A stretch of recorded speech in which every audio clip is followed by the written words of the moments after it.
For creating the open world experience, we definitely try to make it to where the players can actually see out pretty far and be able to see everything, which actually makes our job quite a bit more difficult.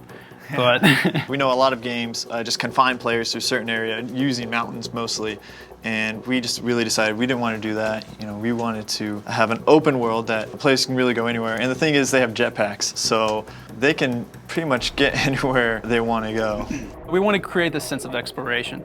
So if the player sees something, he'll usually want to go to it. So if we have like this really cool mountain out in the distance, or if we have this island way out there, the player will usually try to find a way out there, and if they do, we try to usually create something. My favorite environment was, it doesn't have a real name, it's just our nickname for it, but Mushroom Island, the one you were working on. Yeah. Like at first, when you go into Copa, you pretty much go on this drop ship, and you would see it right at the very beginning. And for a long time, it wasn't playable. Finally, we went through and then made it all playable just recently.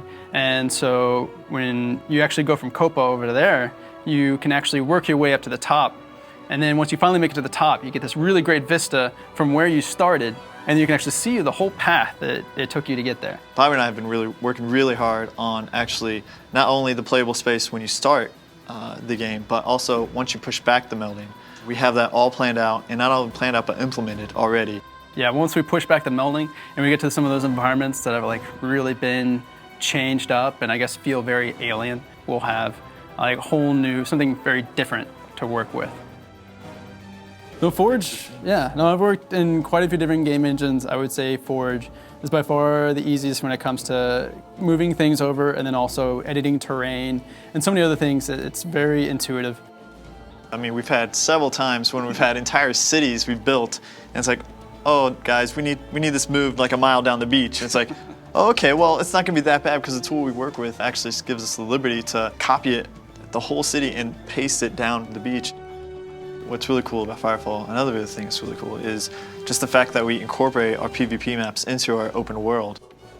If you go on to the coast, they had actually built this whole city just for games and an arena to watch all the multiplayer and the PvP fights going on. And then you have it the other way around, where we'll go through and we'll make something like the Chosen Fort or Shantytown, and they'll go in, and it's actually a really fun environment, and we're like, wait, you could actually make this into a PvP map. So we have story pretty much going from PvP to PvE and then back and forth.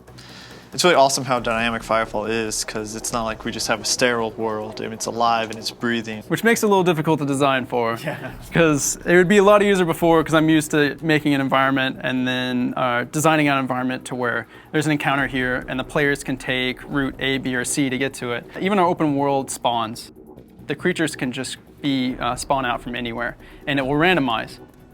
It's such a big world, and it's so open, and you have jetpacks and you can go anywhere, that I want to really make the player feel like they can really just dive into our environments and really almost get lost in this world we've created. Thanks so much for watching. I hope you have a better idea of the open world for New Eden and Firefall. Firefall comes out soon. We're expanding our beta, and I hope to see you in the open world.